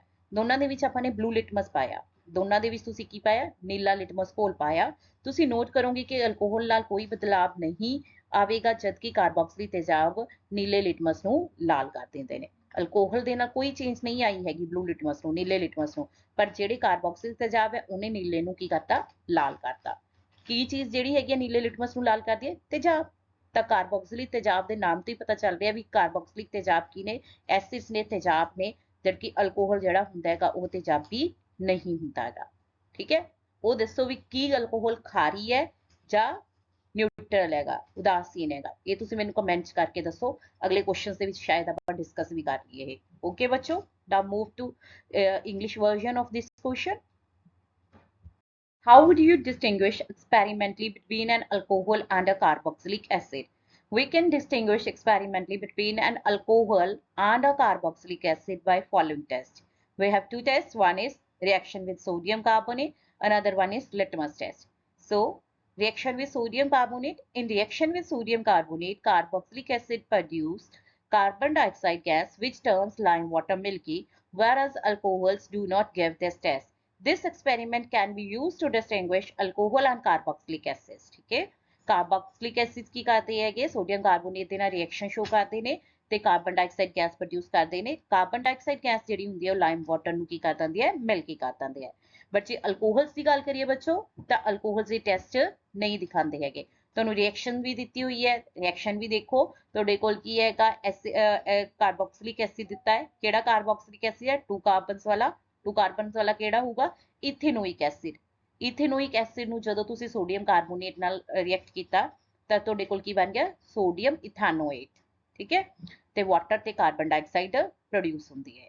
ਲਿਟਮਸ ਟੈਸਟ ਦੀ ਗੱਲ ਕਰੀਏ, take 2 test tubes, put alcohol in one test tube and carboxylic acid in another. Now add blue litmus solution in both the test tubes. We will notice that there is no change in the color with alcohol, whereas carboxylic acid changes blue litmus red.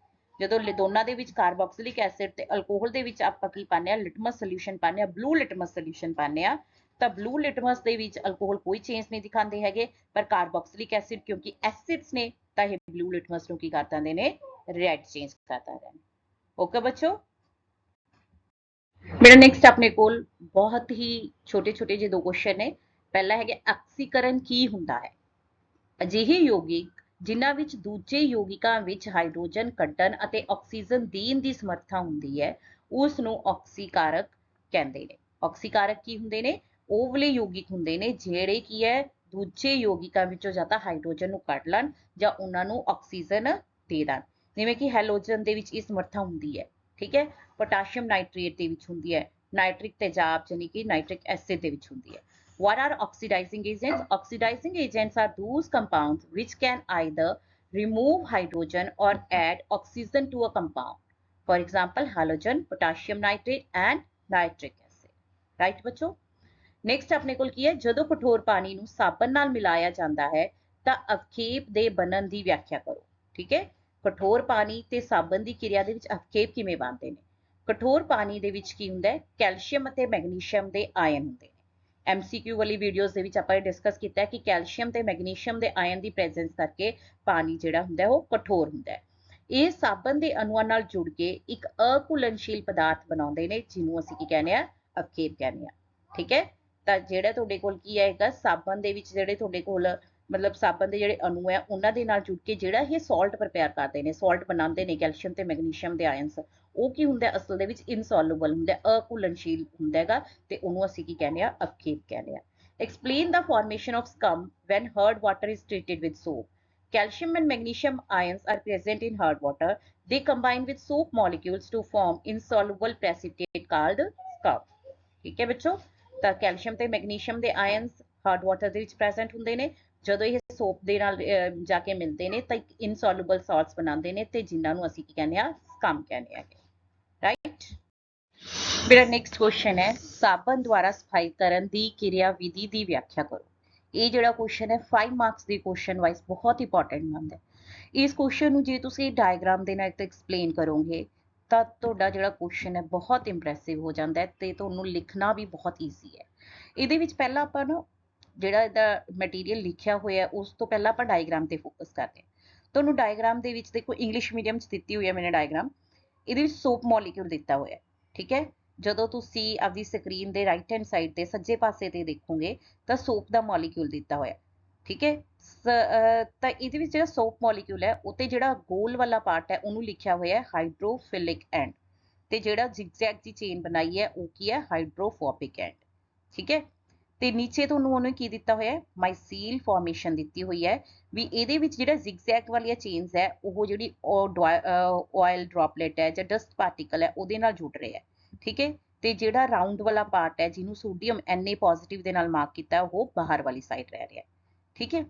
ਹੁਣ ਜੇ ਆਪਾਂ ਤੁਹਾਡੇ ਕੋਲ ਕੀ ਹੈ ਉੱਪਰ cloth ਵਾਲੀ ਜਿਹੜੇ ਇੱਧਰ ਸਾਈਡ ਤੇ ਲੈਫਟ ਸਾਈਡ ਤੇ ਆ ਜੀ ਡਾਇਗਰਾਮ ਦਿੱਤੀ ਹੋਈ ਹੈ, ਇੱਕ ਕੱਪੜਾ ਜਿਹਾ ਬਣਾ ਕੇ ਦਿੱਤਾ ਹੋਇਆ, ਕੱਪੜੇ ਦੇ ਉੱਪਰ ਗਰੀਸ ਲਾਈ ਹੈ, ਠੀਕ ਹੈ। ਤਾਂ ਆ ਜਿਹੜੀ ਕੈਪਸੂਲ ਦੇ ਵਰਗੀਆਂ ਚੀਜ਼ਾਂ ਬਣਾਈਆਂ ਹੋਈਆਂ ਨੇ ਇਹ ਕੀ ਹੈਗੇ ਤੁਹਾਡੇ ਅਸਲ ਦੇ ਵਿੱਚ ਸੌਪ ਦੇ ਮੋਲੀਕਿਊਲਸ ਨੇ। ਜਿਹੜਾ ਡਾਰਕ ਵਾਲਾ ਬਲੈਕ ਵਾਲਾ ਪਾਰਟ ਦਿਖਾਇਆ ਉਹ ਹਾਈਡਰੋਫਿਲਿਕ ਐਂਡ ਯਾਨੀ ਕਿ ਜਲ ਸਨੇਹੀ ਸਿਰਾ, ਤੇ ਜਿਹੜਾ ਖਾਲੀ ਵਾਲਾ ਪਾਰਟ ਵਾਈਟ ਵਾਲਾ ਪਾਰਟ ਦਿਖਾਇਆ ਉਹ ਹਾਈਡਰੋਫੋਬਿਕ ਯਾਨੀ ਕਿ ਜਲ ਵਿਰੋਧੀ ਸਿਰਾ ਹੈਗਾ। ਇਹ ਜਿਹੜਾ ਜਲ ਵਿਰੋਧੀ ਸਿਰਾ ਹੈ ਉਹ ਦੇਖੋ ਜਾ ਕੇ ਤੁਹਾਡਾ ਡਰਟ ਦੇ ਨਾਲ ਜੁੜ ਰਿਹਾ ਹੈਗਾ। ਡਰਟ ਦੇ ਨਾਲ ਜਾ ਕੇ ਜੁੜ ਰਿਹਾ ਤਾਂ ਦੇਖੋ ਇੱਕ ਗੋਲ ਜਿਵੇਂ ਥੋੜਾ ਸਾਂਝਾ ਤੁਸੀਂ ਬਣਾਉਂਦੇ ਹੁੰਦੇ ਹੋ ਉਸ ਤਰ੍ਹਾਂ ਦਾ ਸਟਰਕਚਰ ਬਣ ਰਿਹਾ ਹੈਗਾ, ਠੀਕ ਹੈ। ਤੇ ਜਦੋਂ ਇਹ ਜਾ ਕੇ ਜੁੜਦਾ ਹੈ ਤਾਂ ਤੁਹਾਡਾ ਜਿਹੜਾ ਜਲ ਸਨੇਹੀ ਸਿਰਾ ਹੈ ਉਹ ਪਾਣੀ ਵੱਲ ਰਹਿ ਰਿਹਾ ਹੈ ਤੇ ਜਲ ਵਿਰੋਧੀ ਸਿਰਾ ਡਰਟ ਨਾਲ ਆ ਕੇ ਜੁੜ ਰਿਹਾ ਹੈ। ਜਦੋਂ ਤੁਸੀਂ ਕਿਸੇ ਵੀ ਤਰ੍ਹਾਂ ਦਾ ਬਲ ਲਗਾਉਂਦੇ ਹੋ, ਬਲ ਮਤਲਬ ਤੁਸੀਂ ਕੱਪੜੇ ਨੂੰ ਰਗੜਿਆ, ਥਾਪੇ ਨਾਲ ਕੁੱਟਿਆ, ਠੀਕ ਹੈ, ਤਾਂ ਇਹ ਜਿਹੜਾ ਆ ਮਾਈਸੀਲ ਵਾਲਾ ਸਟਰਕਚਰ ਬਣਦਾ ਹੈ ਇਹ ਕੱਪੜੇ ਚੋਂ ਬਾਹਰ ਆ ਜਾਂਦਾ ਹੈ। ਤੇ ਜਦੋਂ ਤੁਸੀਂ ਕੱਪੜੇ ਨੂੰ ਨਿਚੋੜਦੇ ਹੋ, ਪਾਣੀ ਕੱਢਦੇ ਹੋ ਤਾਂ ਪਾਣੀ ਦੇ ਨਾਲ ਨਾਲ ਜਿਹੜਾ ਇਹ ਡਸਟ ਹੈ ਇਹ ਵੀ ਬਾਹਰ ਆ ਜਾਂਦੀ ਹੈ। ਹੁਣ ਆਪਾਂ ਰਿਟਨ ਮਟੀਰੀਅਲ ਦੇਖੀਏ। ਸਾਬਣ ਦੁਆਰਾ ਸਫਾਈ ਕਰਨ ਦੀ ਕਿਰਿਆ ਵਿਧੀ ਦੀ ਵਿਆਖਿਆ ਕਰੋ। ਸਾਬਣ ਦੇ ਅਣੂ ਦੇ ਦੋ ਸਿਰੇ ਹੁੰਦੇ ਨੇ, ਇੱਕ ਆਇਨੀ ਜੋ ਜਲ ਸਨੇਹੀ ਅਤੇ ਇਹ ਪਾਣੀ ਵਿੱਚ ਘੁਲ ਜਾਂਦਾ ਹੈ, ਅਤੇ ਦੂਸਰਾ ਹਾਈਡਰੋਕਾਰਬਨ ਲੜੀ ਜੋ ਜਲ ਵਿਰੋਧੀ ਹੁੰਦਾ ਹੈ, ਇਹ ਪਾਣੀ ਨਾਲ ਵਿੱਚ ਨਹੀਂ ਘੁਲਦਾ। ਸਾਬਣ ਦੇ ਅਣੂ ਆਪਣੇ ਆਪ ਨੂੰ ਇਸ ਤਰ੍ਹਾਂ ਸਥਾਪਿਤ ਕਰ ਲੈਂਦੇ ਨੇ ਹਨ ਕਿ ਮੈਲ ਵਾਲੇ ਪਾਸੇ ਜਲ ਵਿਰੋਧੀ ਸਿਰਾ ਅਤੇ ਬਾਹਰ ਵਾਲੇ ਪਾਸੇ ਤੁਹਾਡਾ ਜਲ ਸਨੇਹੀ ਸਿਰਾ ਘੁਲ ਜਾਂਦਾ ਹੈ। ਇਸ ਤਰ੍ਹਾਂ ਦੀ ਰਚਨਾ ਨੂੰ ਮਾਈਸੀਲ ਕਹਿੰਦੇ ਨੇ। ਬੇਟਾ ਮਾਈਸੀਲ ਤੇ ਕੱਲੇ ਤੇ ਵੀ ਕੁਐਸਚਨ ਆ ਜਾਂਦਾ ਮਾਈਸੀਲ ਕੀ ਹੁੰਦਾ, ਤਾਂ ਜਿਹੜੀ ਆ ਰਚਨਾ ਬਣ ਗਈ ਜਿਹਦੇ ਵਿੱਚ ਜਲ ਵਿਰੋਧੀ ਸਿਰਾ ਜਿਹੜਾ ਹੈਗਾ ਡਰਟ ਵੱਲ ਆ ਜਾਂਦਾ ਤੇ ਜਲ ਸਨੇਹੀ ਸਿਰਾ ਪਾਣੀ ਵੱਲ ਰਹਿ ਜਾਂਦਾ ਹੈ, ਤਾਂ ਆ ਜਿਹੜਾ ਸਟਰਕਚਰ ਬਣ ਜਾਂਦਾ ਹੈ ਇਹਨੂੰ ਆਪਾਂ ਮਾਈਸੀਲ ਕਹਿੰਦੇ ਆ। ਇਸ ਮਾਈਸੀਲ ਨੂੰ ਪਾਣੀ ਸਮੇਤ ਬਾਹਰ ਕੱਢਣ ਲਈ ਅਸੀਂ ਕੱਪੜੇ ਨੂੰ ਕੁੱਟਦੇ ਹਾਂ ਜਾਂ ਰਗੜਦੇ ਹਾਂ, ਕਿਸੇ ਵੀ ਤਰ੍ਹਾਂ ਦਾ ਬਲ ਲਗਾਉਂਦੇ ਹਾਂ, ਭਾਵ ਕਿਸੇ ਵੀ ਤਰ੍ਹਾਂ ਦਾ ਬਲ ਲਾਉਂਦੇ ਹਾਂ। ਇਸ ਤਰ੍ਹਾਂ ਕੱਪੜੇ ਵਿੱਚੋਂ ਸਾਬਣ ਬਾਹਰ ਨਿਕਲ ਆਉਂਦੀ ਹੈ ਜਾਂ ਬਾਹਰ ਕੱਢ ਦਿੱਤੀ ਜਾਂਦੀ ਹੈ। Explain the mechanism of cleansing action of soap. Soap molecules has two ends, one ionic hydrophilic which is soluble in water and another hydrophobic hydrocarbon chain which is insoluble in water. Soap molecule arrange themselves so that hydrophobic end remains toward dirt and hydrophilic end dissolves in water. This type of structure is known as myceles. To remove these myceles in wrapping the dirt from the cloth, it is necessary to agitate clothes. In this way, soap removes dirt from cloth. ਇਸ ਤਰੀਕੇ ਦੇ ਨਾਲ ਜਿਹੜੀ ਸਾਬਣ ਹੈ ਉਹ dirt ਨੂੰ ਕੱਪੜੇ ਚੋਂ ਕੱਢ ਦਿੰਦੀ ਹੈ, ਠੀਕ ਹੈ। ਬੇਟਾ ਇਹਦੇ ਵਿੱਚ ਇੱਕ ਵਾਰ ਡਾਇਗਰਾਮ ਫੇਰ ਦੇਖਣੀ ਹੈਗੀ। ਡਾਇਗਰਾਮ ਦੇ ਵਿੱਚ ਤੁਹਾਡੇ ਕੋਲ ਕੀ ਹੈਗਾ, ਪਹਿਲਾਂ ਸੋਪ ਦੇ ਤੁਹਾਡੇ ਕੋਲ ਡਰਟ ਲੱਗੀ ਹੋਈ ਹੈ, ਫਿਰ ਜਿਹੜੇ ਹੈਗੇ ਸੋਪ ਦੇ ਮੋਲੀਕਿਊਲ ਜਿਹੜਾ ਹਾਈਡਰੋਫੋਬਿਕ ਸਿਰਾ ਹੈ ਉਹ ਡਰਟ ਨਾਲ ਜਾ ਕੇ ਜੁੜਦਾ ਹੈ, ਹਾਈਡਰੋਫਿਲਿਕ ਸਿਰਾ ਜਿਹੜਾ ਹੈਗਾ ਪਾਣੀ ਵੱਲ ਰਹਿੰਦਾ ਹੈ ਤੇ ਉਹ ਸਟਰਕਚਰ ਬਣਾ ਲੈਂਦਾ ਜਿਹਨੂੰ ਅਸੀਂ ਮਾਈਸੀਲ ਕਹਿੰਦੇ ਆਂਗੇ, ਠੀਕ ਹੈ। ਤੇ ਮਾਈਸੀਲ ਸਟਰਕਚਰ ਜਦੋਂ ਤੁਸੀਂ ਐਜੀਟੇਟ ਕਰਦੇ ਹੋ ਯਾਨੀ ਕਿ ਤੁਸੀਂ ਜਿਹੜਾ ਰਗੜਦੇ ਹੋ ਕੁੱਟਦੇ ਹੋ ਤਾਂ ਉਹਦੇ ਨਾਲ ਉਹ ਤੁਹਾਡੇ ਕੱਪੜੇ ਚੋਂ ਬਾਹਰ ਆ ਜਾਂਦਾ। ਜਦੋਂ ਤੁਸੀਂ ਕੱਪੜੇ ਨੂੰ ਨਿਚੋੜੋਗੇ ਪਾਣੀ ਕੱਢੋਗੇ ਤਾਂ ਉਹਦੇ ਨਾਲ ਮੈਟ ਡਰਟ ਵੀ ਤੁਹਾਡੀ ਬਾਹਰ ਆ ਜਾਂਦੀ ਹੈ। ਉਮੀਦ ਹੈ ਤੁਹਾਨੂੰ ਇਹ ਕੁਐਸਚਨ ਸਮਝ ਆਇਆ ਹੋਊਗਾ। ਚਲੋ ਆਪਾਂ ਲਾਸਟ ਕੁਐਸਚਨ ਤੇ ਚੱਲਦੇ ਹਾਂ ਹੁਣ ਬੇਟਾ। ਆਪਣਾ ਲਾਸਟ ਕੁਐਸਚਨ ਹੈ ਹੇਠ ਲਿਖਿਆਂ ਦੀ ਇਲੈਕਟ੍ਰੋਨ ਬਿੰਦੂ ਰਚਨਾ ਬਣਾਓ। ਇਲੈਕਟ੍ਰੋਨ ਬਿੰਦੂ ਰਚਨਾ ਤੇ ਨੋਮਨਕਲੇਚਰ ਇਸ ਲੈਸਨ ਦਾ ਮੋਸਟ ਇੰਪੋਰਟੈਂਟ ਪਾਰਟ ਨੇ। मैंने नोमनक्लेचर इस वीडियो च नहीं डिस्कस किया। नोमनक्लेचर के लिए एक अलग तो अलग टाइप की वीडियो बना के तुहाडे नाल शेयर की जाऊगी। Draw the electron structures of following methane, ethane and carbon dioxide. ठीक है बेटा, तुहानूं पता है भी मीथेन जो कार्बन है, कार्बन के आउटरमोस्ट शैल दे विच 4 इलैक्ट्रॉन हुंदे ने, तां मैंने क्रॉस दे नाल कार्बन के 4 इलैक्ट्रॉन दिखाए। तां डॉट वाले जिहड़े इलैक्ट्रॉन है वो हाइड्रोजन के इलैक्ट्रॉन। ਸਾਰਿਆਂ ਨਾਲੋਂ ਪਹਿਲਾਂ ਤੁਸੀਂ ਕੀ ਹੈ ਹਾਈਡਰੋਜਨ ਦੇ ਦੋ ਇਲੈਕਟ੍ਰੋਨ ਕੰਪਲੀਟ ਕਰ ਦਿਓ, ਜਿਹਨੂੰ ਅਸੀਂ ਹਾਈਡਰੋਜਨ ਨੂੰ ਬਲੂ ਸ਼ੋ ਕੀਤਾ ਹੋਇਆ ਹੈਗਾ। ਤਾਂ ਤੁਹਾਡੇ ਜਿਹੜੇ ਚਾਰੋਂ ਹਾਈਡਰੋਜਨ ਹੈ ਉਹਨਾਂ ਦੇ 2-2 ਇਲੈਕਟ੍ਰੋਨ ਕੰਪਲੀਟ ਹੋ ਗਏ। ਤਾਂ ਫਿਰ ਜਿਹੜੇ 8 ਦੇ 8 ਇਲੈਕਟ੍ਰੋਨ ਹੈਗੇ ਉਹ ਕੀ ਹੈ, ਕਾਰਬਨ ਦੇ ਅਰਾਊਂਡ ਆ ਜਾਣਗੇ। ਤਾਂ ਜਿਹੜਾ ਸਰਕਲ ਹੈ ਉਹ ਧਿਆਨ ਨਾਲ ਡਰਾ ਕਰਨਾ ਹੈ ਕਿ 8 ਦੇ 8 ਇਲੈਕਟ੍ਰੋਨ ਕਾਰਬਨ ਦੇ ਕੰਪਲੀਟ ਹੋਣੇ ਚਾਹੀਦੇ ਆ। ਸਿਮਿਲਰਲੀ ਇਥੇਨ ਦੀ ਗੱਲ ਕਰੀਏ, ਇਥੇਨ ਦੇ ਵਿੱਚ 2 ਕਾਰਬਨਸ ਨੇ ਗਿਆ, 3 ਹਾਈਡਰੋਜਨ ਨੇ, 6 ਹਾਈਡਰੋਜਨਸ ਹੈ। ਤਾਂ ਇਹਦਾ ਮਤਲਬ ਕੀ ਹੈ, 6 ਦਾ ਮਤਲਬ ਕੀ ਹੈ ਕਿ ਦੋਨੋਂ ਕਾਰਬਨਸ ਦੇ ਨਾਲ 3-3 ਹਾਈਡਰੋਜਨਸ ਨੇ ਗਿਆ। ਠੀਕ ਹੈ। ਤਾਂ ਸਿਮਿਲਰਲੀ ਜਿਵੇਂ ਆਪਾਂ ਪਹਿਲਾਂ ਗੱਲ ਕੀਤੀ ਸੀ, ਆਪਾਂ ਨੇ ਕਾਰਬਨ ਦੇ 8 ਇਲੈਕਟ੍ਰੋਨਸ ਕੰਪਲੀਟ ਕਰਨੇ ਨੇ। ਤਾਂ ਇਹਦੇ ਵਿੱਚ ਜਿਹੜਾ ਕਾਰਬਨ ਹੈ, ਕਾਰਬਨ ਦੇ ਨਾਲ ਸਿੰਗਲ ਬੌਂਡ ਬਣਿਆ ਹੋਇਆ ਹੈ ਤੇ ਹਾਈਡਰੋਜਨ ਦੇ ਨਾਲ ਵੀ ਸਿੰਗਲ ਬੌਂਡ ਬਣੇ ਹੋਏ ਨੇ। ਠੀਕ ਹੈ ਬੇਟਾ, ਤੁਹਾਨੂੰ ਸਟਰਕਚਰ ਦਿਖ ਹੀ ਰਿਹਾ ਹੈ। ਸਾਰਿਆਂ ਨਾਲੋਂ ਪਹਿਲਾਂ ਹਾਈਡਰੋਜਨ, ਮੈਂ ਈਜ਼ੀ ਤਰੀਕਾ ਇਹ ਦੱਸਦੀ ਹੁੰਦੀ ਹਾਂ ਵੀ ਹਾਈਡਰੋਜਨ ਦੇ 2-2 ਇਲੈਕਟ੍ਰੋਨ ਸਾਰੀ ਜਗ੍ਹਾ ਕੰਪਲੀਟ ਕਰ ਲਓ। ਫਿਰ ਜਿਹੜਾ ਇਲੈਕਟ੍ਰੋਨ ਕਾਰਬਨ ਦਾ ਕਾਰਬਨ ਨਾਲ ਸ਼ੇਅਰ ਕੀਤਾ ਹੋਇਆ ਉਹ 2 ਇਲੈਕਟ੍ਰੋਨ ਨੂੰ ਲੈਂਦੇ ਹੋਏ ਕਾਰਬਨ ਦੇ 8 ਇਲੈਕਟ੍ਰੋਨ ਪੂਰੇ ਕਰ ਦਿਓ। ਠੀਕ ਹੈ ਬੱਚੋ। ਤਾਂ ਨੈਕਸਟ ਜਿਹੜਾ ਹੈਗਾ ਆਪਣੇ ਕੋਲ ਕੀ ਹੈਗਾ, ਕਾਰਬਨ ਡਾਈਆਕਸਾਈਡ। ਕਾਰਬਨ ਡਾਈਆਕਸਾਈਡ ਦੇ ਵਿੱਚ ਆਪਾਂ ਨੂੰ ਪਤਾ ਹੈ ਵੀ ਆਕਸੀਜਨ ਹੈ, ਜਿਹੜਾ ਆਕਸੀਜਨ ਨੂੰ 2 ਇਲੈਕਟ੍ਰੋਨ ਚਾਹੀਦੇ ਹੈ ਆਪਣੀ ਜਿਹੜੀ ਹੈਗੀ nearest noble gas configuration complete ਕਰਨ ਦੇ ਲਈ। ਠੀਕ ਹੈ। ਤਾਂ ਕਾਰਬਨ ਕੀ ਕਰੂਗਾ, ਦੋਨੋਂ ਆਕਸੀਜਨ ਦੇ ਨਾਲ ਡਬਲ ਬੌਂਡ ਬਣਾਊਗਾ। ਕਾਰਬਨ ਨੇ ਵੀ ਟੋਟਲ 4 ਬੌਂਡ ਬਣਾਣੇ ਨੇ, ਤਾਂ ਕਾਰਬਨ ਦੋਨੋਂ ਆਕਸੀਜਨ ਦੇ ਨਾਲ ਡਬਲ ਬੌਂਡ ਬਣਾਊਗਾ। ਪਹਿਲੇ ਇੱਕ ਆਕਸੀਜਨ ਦੇ ਨਾਲ ਵੀ ਤੇ ਦੂਸਰੀ ਦੇ ਨਾਲ, ਤਾਂ ਕਾਰਬਨ ਦੇ ਟੋਟਲ 4 ਬੌਂਡ ਹੋ ਗਏ। ਠੀਕ ਹੈ। ਤਾਂ ਬੇਟਾ ਇਹ ਜਿਹੜੇ ਕ੍ਰੋਸ ਹੈਗੇ, ਤੁਸੀਂ ਕ੍ਰੋਸ ਦੇ ਸਿਰਫ ਇਸ ਕਰਕੇ ਸ਼ੋ ਕੀਤੇ ਹੋਏ ਆ ਕਿ ਤੁਸੀਂ ਜਿਹੜਾ ਹੈਗਾ ਤੁਹਾਨੂੰ ਡਿਫਰੈਂਸ ਪਤਾ ਚੱਲ ਜੇ ਵੀ ਆਹ ਇਹਦੇ ਇਲੈਕਟ੍ਰੋਨ ਨੇ, ਆਹ ਇਹਦੇ ਇਲੈਕਟ੍ਰੋਨ ਨੇ। ਤਾਂ ਅਦਰਵਾਈਜ਼ ਕੋਈ ਇਹਦੇ ਵਿੱਚ ਫਰਕ ਨਹੀਂ ਹੁੰਦਾ, ਇਲੈਕਟ੍ਰੋਨ ਸੇਮ ਹੁੰਦੇ ਨੇ, ਸਿਰਫ ਇੱਕ ਰੀਪ੍ਰੈਜ਼ੈਂਟੇਸ਼ਨ ਹੈ ਆਪਣੀ ਜਿਹੜੀ ਡਿਫਰੈਂਟ ਹੈ। ਬੇਟਾ ਇਹ ਜਿਹੜੇ 3 ਹੈਗੇ ਇਹ ਘੱਟੋ ਘੱਟ ਕਰਨੇ ਨੇ। ਇਸ ਤੋਂ ਇਲਾਵਾ ਤੁਹਾਡੀ ਬੁੱਕ ਦੇ ਵਿੱਚ ਆਕਸੀਜਨ ਦਾ, ਹਾਈਡਰੋਜਨ ਦਾ, ਨਾਈਟ੍ਰੋਜਨ ਦਾ ਦਿੱਤਾ ਹੋਇਆ, ਉਹ ਬਹੁਤ ਈਜ਼ੀ ਹੈ। ਤੁਸੀਂ ਡਰਾ ਕਰਕੇ ਜਿਹੜਾ ਹੈਗਾ ਮੈਨੂੰ ਕਮੈਂਟ ਦੇ ਵਿੱਚ ਇਹ ਦੱਸਣਾ ਵੀ ਤੁਹਾਡੇ ਤੋਂ ਇਹ ਡਰਾ ਹੋ ਗਿਆ ਜਾਂ ਨਹੀਂ ਹੋਇਆ। ਅਗਰ ਨਹੀਂ ਹੋਇਆ, ਤੁਸੀਂ ਹੋਰ ਕੁਝ ਇਹਦੇ ਬਾਰੇ ਵਿੱਚ ਪੁੱਛਣਾ ਚਾਹੁੰਦੇ ਹੋ ਬੇਟਾ, ਉਹ ਵੀ ਪੁੱਛ ਸਕਦੇ ਹੋਗੇ। Okay, thanks and have a nice day. Hope students you like the video, so don't forget to like, share and subscribe. Thanks.